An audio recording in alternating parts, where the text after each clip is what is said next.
Olá a todos, eu me chamo Rafael. Hoje nós estamos aqui numa entrevista para uma pesquisa complementar da disciplina de Psicologia e Educação. Aqui comigo está a professora doutora Ana Raquel. Professora, obrigado pela sua presença. A professora Ana Raquel, ela é daqui da Universidade Federal, ela trabalha no CCE, no DF, e ela é doutora e mestre em Psicologia pela Universidade Federal da Paraíba. Ela também é especialista em terapia cognitiva comportamental. Ela está aqui hoje, a nosso convite, para falar um pouco sobre a psicanálise de Freud nas práticas pedagógicas.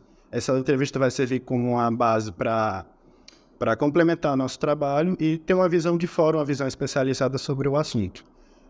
Professora, muito obrigado por sua participação. Já de cara, não estou parecendo uma despedida, mas só agradecendo. E a gente pode começar perguntando qual a importância da psicanálise de Freud na prática pedagógica contemporânea e quais são os principais princípios da psicanálise que podem ser aplicados na educação. Primeiramente, bom dia. Bom dia, grupo. Apesar de eu não ser especialista em psicanálise, acaba que a nossa experiência docente nos leva também a ter uma leitura a respeito, né? Então, a partir do meu entendimento e das minhas leituras e da própria prática da sala de aula, eu vejo que a psicanálise, apesar de não ter uma teoria específica voltada para a educação, alguns conceitos podem auxiliar o docente nesse espaço de sala de aula. Então, é uma teoria que ela acabou por um certo tempo ficando em stand-by em relação à relação com o campo educacional, mas muito recentemente, nas últimas décadas, vários pesquisadores e os interessados em psicanálise têm novamente se debruçado sobre essa relação. Por quê? Porque hoje, mais do que nunca, entende-se que a prática educativa ela necessita da relação professor-docente e que somente por meio da relação é que os objetivos da educação vão ser alcançados. E a psicanálise tem como um dos pressupostos principais, como a psicanálise ela nasceu da vertente clínica, um dos pressupostos principais da teoria é a questão da transferência. Baseado na ideia de que quando nós nos relacionamos com o outro, a gente projeta os nossos desejos, as nossas fantasias inconscientes naquele outro. E o espaço da sala de aula é um espaço em que a gente tem uma figura ali que exerce a função de autoridade, que é o professor. Então, a transferência, o inconsciente, os mecanismos de defesa e as próprias fases do desenvolvimento psicossexual, o entendimento dessas fases, o que é característico acontecer, desde a fase da fase oral até a fase genital, entender o que é característico do comportamento naquela fase, vai oferecer ao professor munição, vai instrumentalizar para que ele possa entender que comportamentos característicos podem existir naquele momento e como lidar com isso, manejar e até mesmo normalizar alguns comportamentos que podem ser entendidos como desvirtuados ou como um erro do próprio aluno, como uma anormalidade do aluno. Então, eu acho que é por aí. Sim, isso que a senhora falou até tem um pouco de relação com a segunda pergunta, que é a questão da relação do professor com o aluno, de como ele pode aprender essa prática para poder se relacionar melhor com o aluno. Porque a segunda pergunta fala exatamente isso. Como que a senhora vê a relação entre a teoria dessa psicanálise e a formação de professores? Porque se existem alguns elementos específicos dessa psicanálise que podem auxiliar os educadores em sala de aula.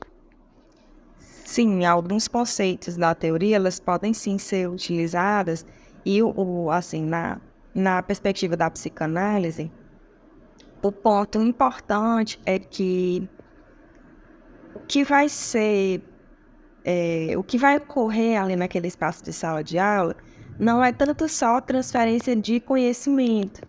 O que vai se dar mais é em relação a como que a escola ela pode oferecer uma forma de que esse indivíduo ele se aproprie mais das leis, das normas e deixando mais, na verdade, moldando mais os seus impulsos e instintos libidinais, que uma parte da teoria de Freud vai dizer que o nosso aparelho psíquico ele é dividido em id, ego e superego, em que o id é a nossa parte mais instintiva, mais impulsiva.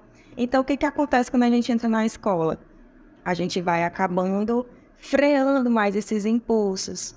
E a gente vai adquirindo noções de realidade que vai fazer com que a gente vá assumindo novas posturas e conseguindo lidar mais com essa parte que é tão instintiva. Então, a teoria, um dos aspectos voltados para a educação é que, a partir do momento que ele se insere nesse espaço de socialização, ele vai adquirir novos comportamentos, porque ele vai tendo que seguir normas, regras, dentro da própria espaço da sala de aula, tem horários para tudo, que diferentemente de outros espaços, na própria casa, apesar de ter uma certa rotina, não há algo tão rígido quanto no espaço da sala. Então, é só a partir dessa inserção que a gente vai conseguindo educar essa nossa parte impulsiva e instintiva. Essa seria a ideia. E o próprio conceito de mecanismo de defesa também, em que às vezes a relutância para aprender ou para participar pode ter a ver com a estratégia do próprio aluno que está passando por alguma situação em âmbito pessoal, e isso acaba se refletindo nesse comportamento. Quando a gente fala também dessa figura do professor, como você perguntou, da relação, a relação que a gente projeta com o professor é a mesma relação que a gente tem com as nossas figuras paternas, maternas ou responsáveis. Então, a gente transfere isso para a sala de aula e acaba que a gente pode ter identificações afetivas, como a gente também pode ter bloqueios, porque acaba que essa pessoa ela vai representar essa figura que a gente tem de identificação do nosso lado. Então, cabe ao professor estar atento a isso, a essa subjetividade, porque acaba que isso se manifesta no subjetivo do aluno. Então, estar atento a esses aspectos da subjetividade do aluno é importante para que ele consiga manejar de forma adequada esses comportamentos. De fato, a senhora até entrou um pouco na nossa próxima pauta, que era os desafios mais comuns enfrentados em questões emocionais, comportamentais.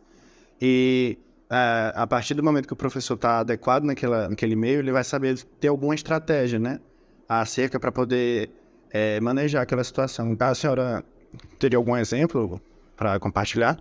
Tem um mecanismo de defesa que o Freud chama de sublimação. O que é a sublimação?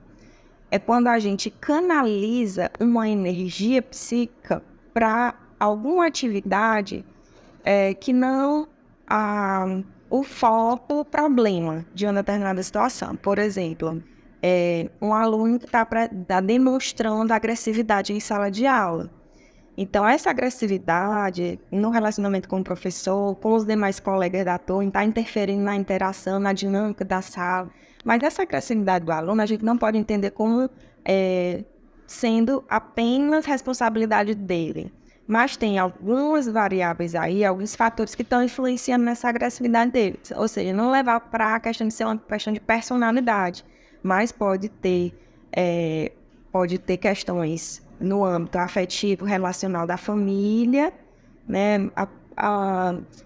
Faleceu alguém, os pais, a família é desestruturada, vive sempre em meio a brigas e instabilidades. O próprio aspecto emocional do pai e da mãe interfere também no emocional da criança, do indivíduo adolescente. E isso se manifesta na sala de aula. Então, como trabalhar com isso, né? Na sublimação, o Freud diria que, levando para o campo educacional, vamos buscar, então, habilidades desse aluno e investir nessas habilidades.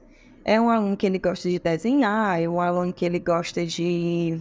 Ele compõe, Então, vamos descobrir as habilidades que ele tem e explorar essas habilidades para que ele possa canalizar para atividade física, um aluno que tem habilidades com futebol, basquete. Então, vamos fazer uma interdisciplinaridade com professores de outras disciplinas e tentar trazer um pouco para a minha disciplina, no sentido de que ele possa dar razão a essa agressividade através de uma outra atividade.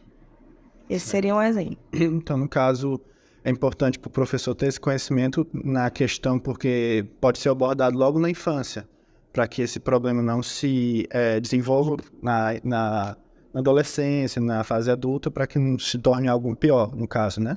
Que seria a forma de canalizar toda essa força, por assim dizer, de algo que está acontecendo, de alguma, como a senhora falou, por exemplo, um problema familiar. Então, é importante. A senhora, para finalizar, a senhora pode abordar conosco algumas críticas ou limitações dessa aplicação pedagógica da psicanálise, e como a gente pode tentar abordar de uma maneira mais aprimorada. Eu acho que uma limitação, na verdade, é a formação. A formação ela, talvez não nos proporcione ter um amplo entendimento, porque nem mesmo para ser psicanalista a gente tem que se submeter à análise permanentemente, no mínimo 7 anos, para poder, digamos assim, receber o título de especialista e dominar o conhecimento. Então, a formação do licenciado, ela é muito pequena para que ele possa se apropriar desses conceitos, internalizar e utilizar na sala de aula, né? Porque, na verdade, o professor iniciante ele fica bem perdido quando ele chega com tanta demanda que existe dentro da sala de aula e esse momento inicial ele é um pouco desafiador. Então, eu penso que investir mais na disseminação desse conhecimento, na aplicação prática mesmo, né? Eu acho que as nossas universidades poderiam ter mais momentos como esse, que vocês estão tendo a oportunidade de sair do espaço da sala de aula e conversar com outras pessoas com experiência na área, para entender como eu posso aplicar. Eu acho que uma coisa é a questão da formação, que a gente precisa buscar, a gente não pode esperar também só da universidade, que os professores vão nos dar todo conhecimento, a gente precisa ir atrás, ir em busca e primeiro ter esse entendimento. Agora, quanto à aplicação da própria teoria no espaço de sala de aula, talvez uma das limitações seja por conta das próprias variabilidades contextuais e culturais. Assim, a teoria ela foi pensada no âmbito do indivíduo, no desenvolvimento individual. A questão da cultura, da mídia, da tecnologia, do contexto social e cultural em si, como é que esse contexto social e cultural ele suscita essas questões inconscientes na sala de aula. Então, talvez haja um descompasso aí na atualidade para a gente conseguir entender de que os fatores culturais, sociais, na influência desses comportamentos manifestos em sala de aula. Ultrapassar um pouco a ideia do seio familiar ali com os únicos responsáveis pelas manifestações de comportamento. E eu acredito que utilizar também, o que é uma das limitações do uso da teoria, é conseguir desenvolver essas habilidades, não pela teoria, porque a teoria ela nos mostra, por exemplo, pelo mecanismo da sublimação, que é possível desenvolver outras habilidades que às vezes o indivíduo nem se apercebe, mas é como eu posso identificar, já que a gente tem um contexto de sala de aula que tem 30, tem 50 alunos, como é que eu vou estar conseguindo identificar habilidades e potencialidades de cada aluno individualmente, né? Então, isso é um desafio, as condições de ensino que talvez dificulte essa sensibilidade, a realidade de cada aluno com as suas particularidades. Certo. Antes de encerrar, eu também gostaria de frisar que só falando um pouco dos projetos da professora, que ela é professora coordenadora do NEPEN, que é um projeto de extensão, que é um núcleo, né, professora, de pesquisa. A gente tem extensões, eu também faço parte, que é de extensões de pesquisa e troca acadêmica. Então, eu convido os colegas da sala, colegas que estão assistindo, quiserem participar. É muito importante também, como a professora bem falou aqui, é disseminar conhecimento, né, professora, fora do âmbito da sala de aula, ter essa noção, né, de experiências mesmo, né, no caso. É isso aí. Então, o nosso núcleo ele ocorre quinzenalmente, né? O núcleo de neurociência e educação. E lá a gente discute essas demandas contemporâneas e como utilizar esses conhecimentos para entender melhor tanto o desenvolvimento quanto estratégias pedagógicas que vão auxiliar no melhor entendimento e na aprendizagem. Sim, sim. Professor, então, muito obrigado por sua participação. Desculpa incomodar se não foi incômodo. A senhora abriu um momentinho na sua agenda para atender a gente, mas agradeço imensamente eu e meu grupo. E a gente encerra por aqui. Muito obrigado, professora. Espero que tenha ajudado. Ajudou bastante. Muito obrigado.